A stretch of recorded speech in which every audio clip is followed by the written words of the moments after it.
Welcome to our shorthand lab Pragraj. Legal dictation. 5 seconds remaining. Start. Sri M.C. Chauhan, learned senior counsel appearing on behalf of the administrator, submitted that Section 7 of the UTI Act 2002 gives effect only to a part of the scheme which must be understood in the background of the larger scheme envisaged by the Act, read as a whole. Stop. Under Section 3 of the Act, the statutory successor is the central government and the share capital vests in the central government. Stop. Refund of the share capital is to be made by the central government to the contributors named therein. Stop. It is for this reason that the central government steps in. Stop. Under Section 4, the undertaking vests in the specified company. Stop. The specified undertaking vests in the transfer and administrator under Section 5. Stop. This is the scheme of transfer and therefore Section 7 and 18 of the Act must be read harmoniously. Stop.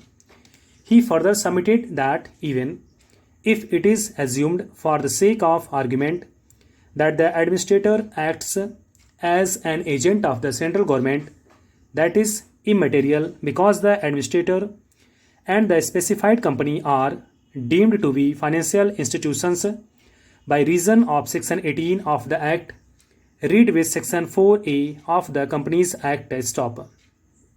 In any event, in this case, the facts are quite clear and respondent number 1 and 2 have sued for recovery of amounts due to them and they have not acted as an agent or as a debenture trustee. Stop para.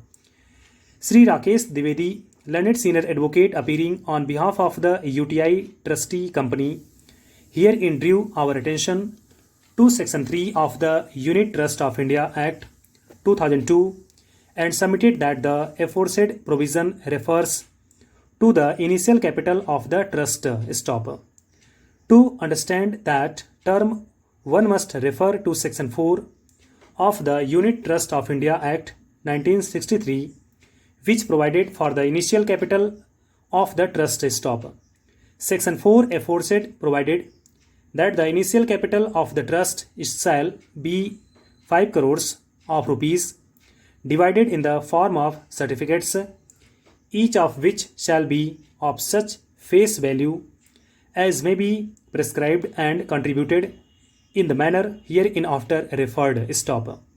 Subsection 2 refers to the contribution to be made by the Reserve Bank of India, the Life Insurance Corporation, the State Bank and the subsidiary banks and other institutions. Stop.